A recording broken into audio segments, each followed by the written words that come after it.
One Saturday morning a few years ago, I was awoken by my then 6-year-old son, Quinn. He wanted to read his favorite story, A Lion and the Mouse. And he was on my lap reading when he suddenly turned around to ask me a question that completely surprised me. He wanted to know if when I was a little boy, did I have a daddy? And I told him no. And he said, a mommy? And I said, no.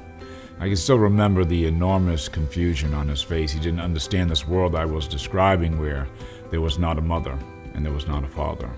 And I knew in that moment I needed to get down the story of my early years, and not just for him, but for his younger brother Vaughn and their younger sister Kennedy. So that's what I did.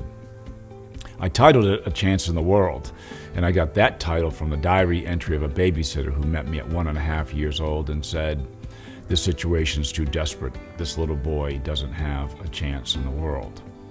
Well, the book becomes critically acclaimed and a best-selling memoir, and now a major motion picture. But something else happened that I wasn't expecting.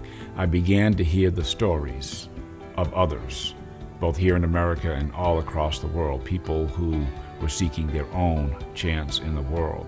And many of those stories came from, and continue to come from, the foster care system. Because today, over 117,000 children are waiting for adoption in foster care.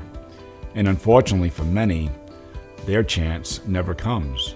It's why over 25,000 young adults age out of the foster care system in America, and they're completely unsure of what to do, where to go, how to get help, how to get support. But we can change this, you and I. When you support our campaign, you're providing these young people with that chance. It can come in the form of exposure to the world of work, or a college visit, or things like a book that was so critically important to me, or going to see a movie. As you consider supporting this campaign, I want to leave you with one last thought. These young people have skills and strengths.